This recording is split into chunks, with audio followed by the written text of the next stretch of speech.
Hello everyone, welcome back to my channel Uplink Coder. So guys, आपण last व्हिडिओमध्ये start केला होतं की आपण रॅड मॉडेल कंप्लीट केलं आहे. आपण सॉफ्टवेअर टेस्टिंग, सॉफ्टवेअर इंजिनिअरिंगचा first chapter software development process हा आपण बघतो आहे आणि त्यातला आपण काय केला आहे 1.5 कवर केला. सो आज आपण इव्हॉल्युशनरी प्रोसेस मॉडेल, प्रोटोटायमिक मॉडेल आणि स्पायडर मॉडेल हे बघणार आहोत. Okay, so before starting this model, let's see this image. Image तुम्हाला काय दाखवते, तर आता तुम्ही जेव्हा घर बांधायला जाता तेव्हा एक तुमचा जो सिव्हिल इंजिनियर आहे तुम्हाला तो प्लॅन करून देतो. फॉर एक्झाम्पल तुम्हाला एक प्रोटोटाईप दाखवतो. ओके, ह्याला आपण काय म्हणतो, घराचं प्रोटोटाईप म्हणतो. म्हणजे आपलं फ्युचरमध्ये घर कसं दिसणार, लिव्हिंग रूम कशी दिसणार, बेडरूम कशी दिसणार, किचन कसं दिसणार, स्पेस कसा दिसणार आपला, किंवा आपलं गॅलरी कशी दिसणार, हे सगळं जे दाखवतं ह्याला आपण एक जे इमेज ही क्रिएट केली आहे ह्याला आपण काय म्हणतो, प्रोटोटाईप म्हणतो. ओके, तसंच सेम आपलं काय होतं, जेव्हा आपण सॉफ्टवेअर डेव्हलप करतो तेव्हा आपल्याला आपल्या क्लायंटला प्रोटोटाईप दाखवायचा असतो. आता ह्या प्रोटोटाईपवरती बेस्ड एक आपल्याकडं मॉडेल आहे सॉफ्टवेअर डेव्हलपमेंटचं. ओके, आता ह्याच्यामध्ये हा पण क्वेश्चन मोस्टली 6 मार्क्सला किंवा 4 मार्क्सला पडतो. Okay, prototyping model is a way of developing software where an early version or prototype of product is created and shared with the users for the feedback. Same जसं आपला civil engineer घर तयार करण्याच्या आधी prototype तयार करतो आणि तो त्याच्या क्लायंटला दाखवतो. त्याच्यामधले काही चेंजेस असतील तर ते क्लायंट सिव्हिल इंजिनियरला सांगतो. सेम तसंच सॉफ्टवेअर डेव्हलपमेंटमध्ये काय होतं, आपल्या ज्या सॉफ्टवेअरचा जो प्रोटोटाईप आहे तो काय केला जातो, पहिला डेव्हलप केला जातो. ओके, म्हणजे त्याचे UIs तयार केले जातात. ओके, त्याच्यानंतर किंवा सॉफ्टवेअरचं वर्किंगचं जे परफॉर्मन्स कसा असणार आहे ह्याच्याबद्दलचे आपल्याकडे काय केलं जातं, एक अर्ली व्हर्जन तयार केलं जातं आणि ते काय केलं जातं, शेअर केलं जातं आपल्या युजरसोबत किंवा क्लायंटसोबत for the feedback. Okay, then prototyping model is one of the most popularly used software development life cycle model. याला आपण SDLC मॉडेल म्हणतो. हे मोस्ट पॉप्युलरली यूज केलं जातं. Then this model is used when customer do not know the exact project requirement ahead of time. आता काही customers असे असतात की त्यांना सॉफ्टवेअर डेव्हलप करून पाहिजे पण त्यांना रिक्वायरमेंट्स काय द्यायच्या हेच कळत नसतं. तेव्हा आपण काय करतो, त्यांच्याकडचे बेसिक रिक्वायरमेंट्स किंवा बेसलाईन ज्या आहेत तुम्हाला त्या प्रोडक्टमध्ये आहेच किंवा पाहिजेच आहेत अशा रिक्वायरमेंट्स कलेक्ट करतो आणि त्याच्या बेसवरती आपण काय करतो, एक प्रोटोटाईप तयार करतो आणि ते आपण कस्टमरला दाखवतो. Okay, in this model a prototype of the end product is first developed. म्हणजे आपलं ॲट द एंड प्रोडक्ट कसं दिसणार हे आपण पहिलाच डिफाईन करतो. ओके, ते डेव्हलप करतो, त्याला टेस्ट करतो and refined as per the customer feedback repeatedly till a final acceptable prototype is achieved. आता हे काय करतो, ह्या प्रोटोटाईप मॉडेलमध्ये आपण एक प्रोटोटाईप तयार करतो आणि तो काय करतो, आपला एंड प्रोडक्ट कसा दिसेल ह्याचा आपण प्रोटोटाईप तयार करतो. तो कस्टमरला दाखवतो, त्याच्याकडनं फीडबॅक करतो, त्याला रिफाईन करतो. ही प्रोसेस काय होते, रिपीटेडली वर्क होते टिल कस्टमरला वाटत नाही की आपल्याला हा प्रोटोटाईप ॲक्सेप्टेबल आहे आणि असं आपल्याला फायनल प्रोडक्ट पाहिजे. Okay, then the prototype model begins the collecting the customer requirements and developing and initial prototype only with the basic features.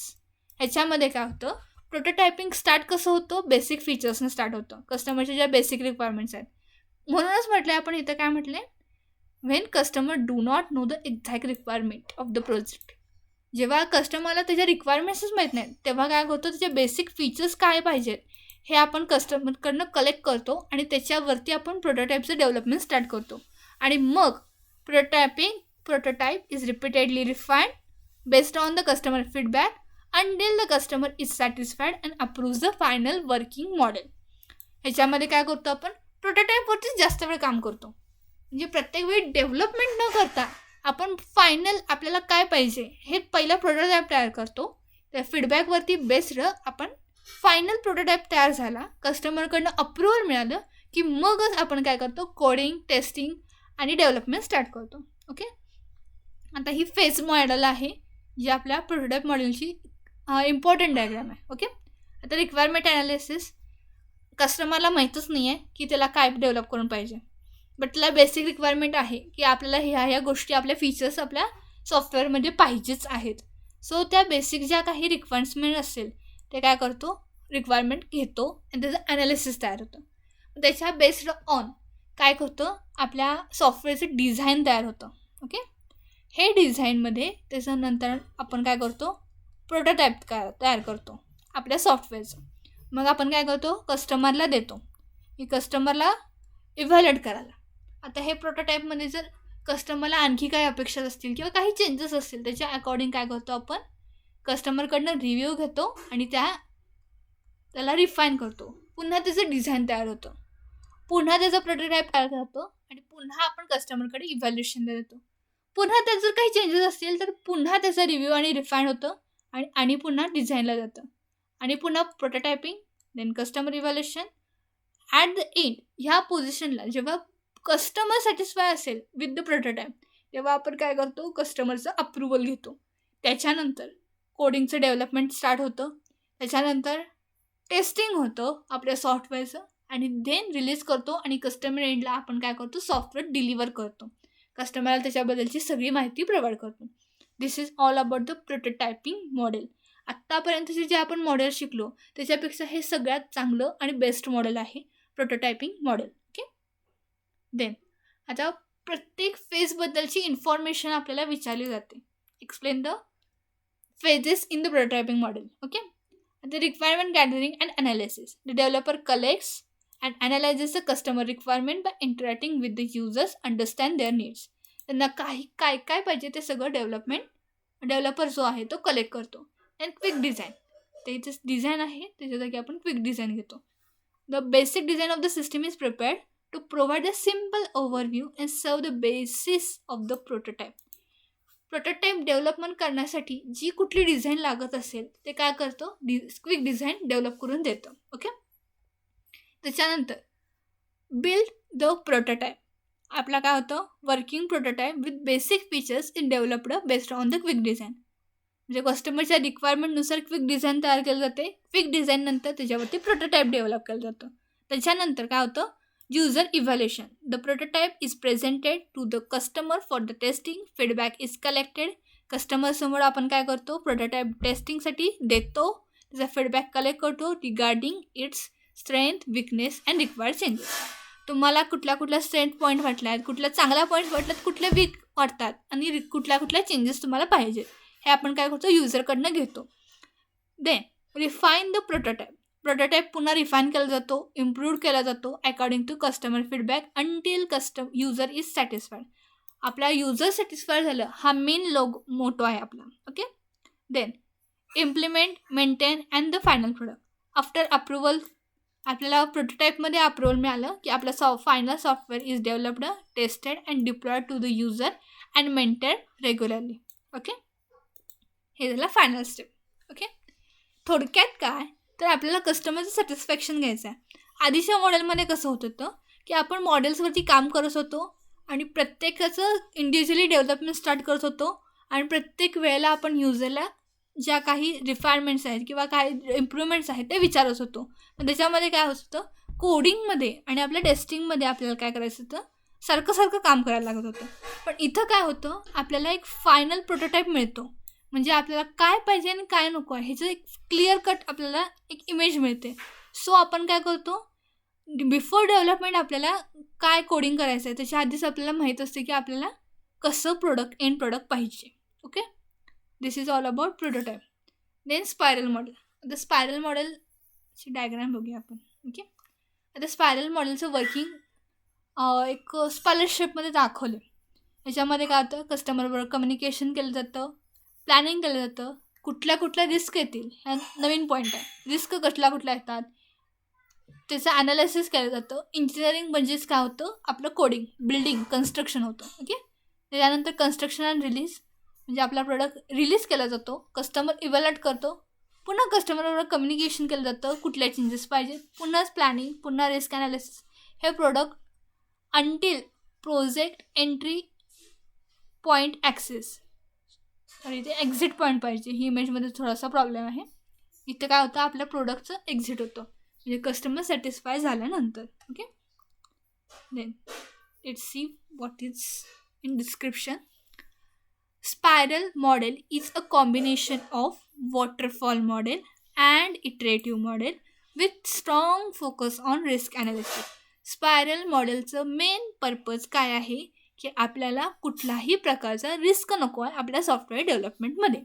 Risk कुठला असेल, टाईमचा रिस्क असेल किंवा आपल्या बजेटचं रिस्क असू शकतं किंवा काही टेक्निकल गोष्टींचं रिस्क असू शकतं किंवा डेव्हलपर्स नसणं, म्हणजे with strong skills and knowledge developer नसणं, हे एक रिस्कचा प्रॉब्लेम असू शकतो. ओके, रिस्कचा टाईप आहे. Okay, software is developed in multiple इटरेशन्सलाच आपण यामध्ये काय म्हटले, स्पायरल म्हटलं.